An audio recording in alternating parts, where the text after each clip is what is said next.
Hi everyone, welcome back. The work rate has been immense. I've had to get another video out. The last video was just a few days ago on 6 recession-proof stocks, which you can see up here. Might be quite handy for some of you that are panicking at the moment. It's a good video. They're great stocks to hold to hedge against days like yesterday.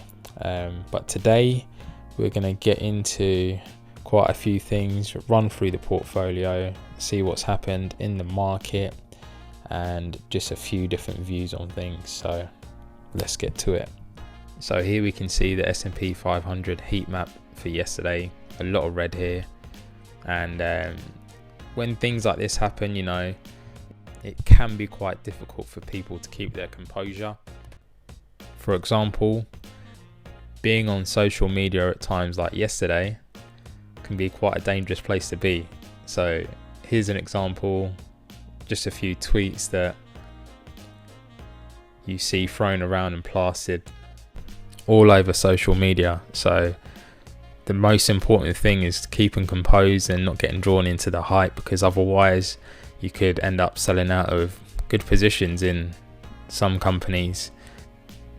The key thing is knowing the companies that you're invested in. The more that you've researched into them, the more comfortable you're going to be on days like this and throughout a downturn or whatever happens in the future. So always do what you want to do rather than following others or following things you see or hear. So this was yesterday. If we take a look now 6 months back, so we go back to March time, more or less at the lowest point of the pandemic when everything was at rock bottom, and you can see the last 6 months how well things have recovered. And if you was invested at that point in time, the gains you would have seen would have been quite substantial. So now we'll go over to the portfolio. And we'll just go through the stocks and have a look at what stocks have been hit the most in the portfolio.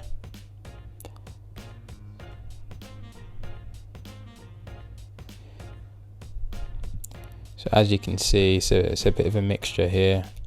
Some stocks are holding up quite well. Some have been hit quite hard, like Legal & General. But as a whole, the portfolio didn't do too bad. Mainly because most of these stocks here were bought around the pandemic time, a little bit after, maybe in April or so. So if we look at the course of the day, better to look at the course of the week. So if we go back to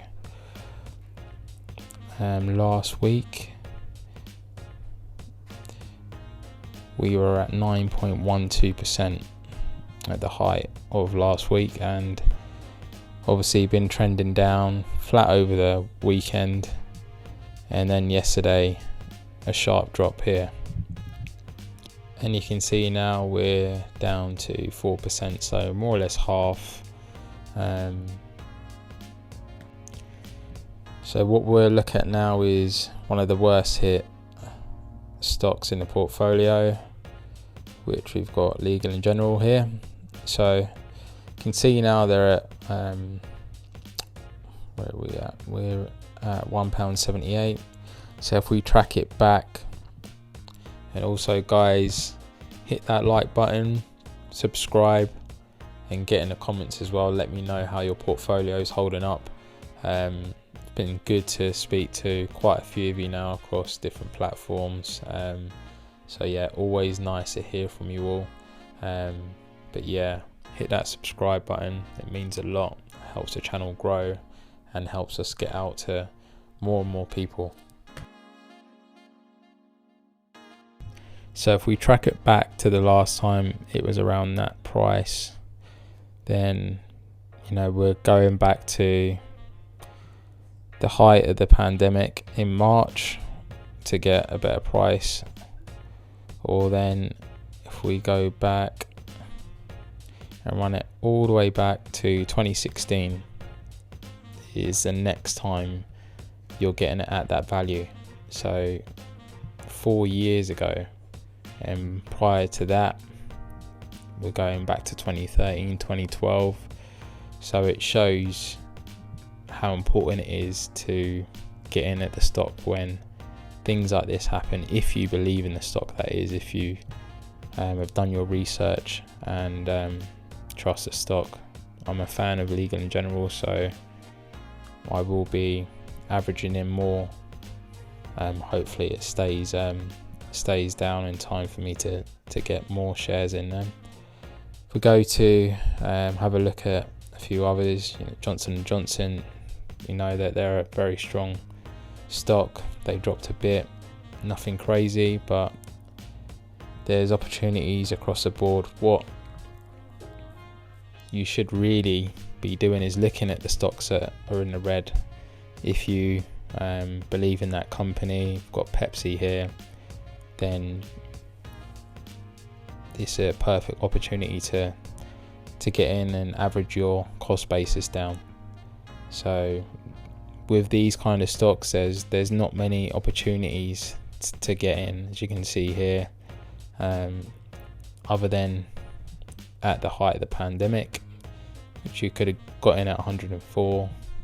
You're not going to get many opportunities like that over the course of a year. If we go back and track it back further than that to see when we could have got in, again,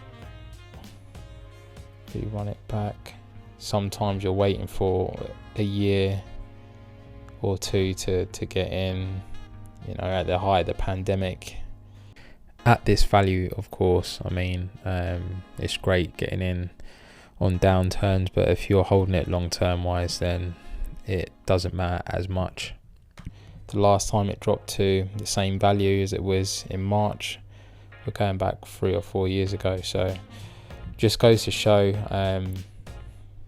more so when you're dividend investing, these are great opportunities rather than times to panic and get stressed out about it. As long as you're confident in the companies that you've got, most of the time you don't even have to research that far into the companies if you really believe in that company. And it's like Johnson & Johnson or Pepsi. A lot of these companies don't really require for you to be having to research and look in to see what's going on every single week. You can relax and check them out every few months, or if that, that's the good thing about dividend investing. If we take a look at AT&T, which I believe I think personally they're good value at the moment, under $30. Can see if you go back to try and find the last time it was around about this price, there's a few opportunities there, but I mean, you're going back quite a few years.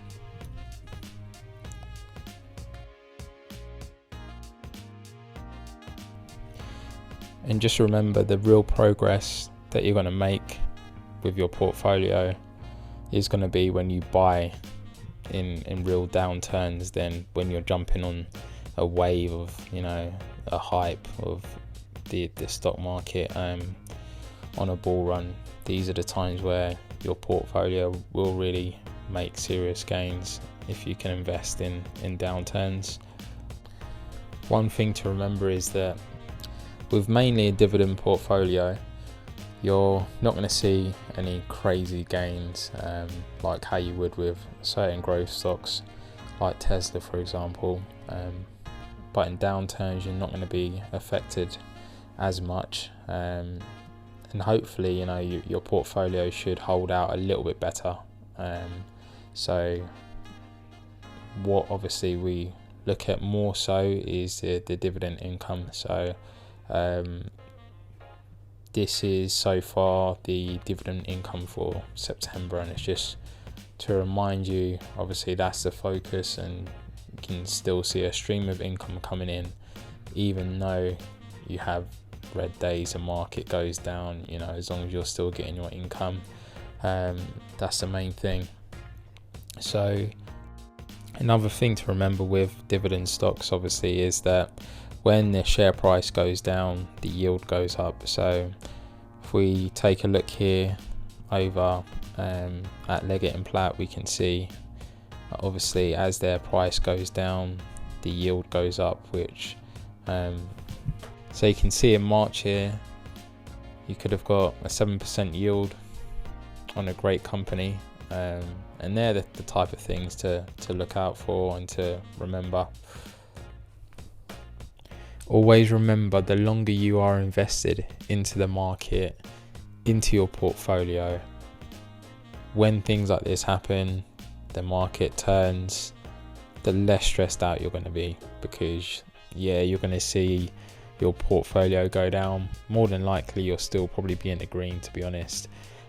People that have got portfolios 8-10 years old, things like this, you know, they can shake it off really easily. So it's always more difficult when you first start to try and build up your portfolio and your positions in companies and to build a better cost basis. So that's something always to remember.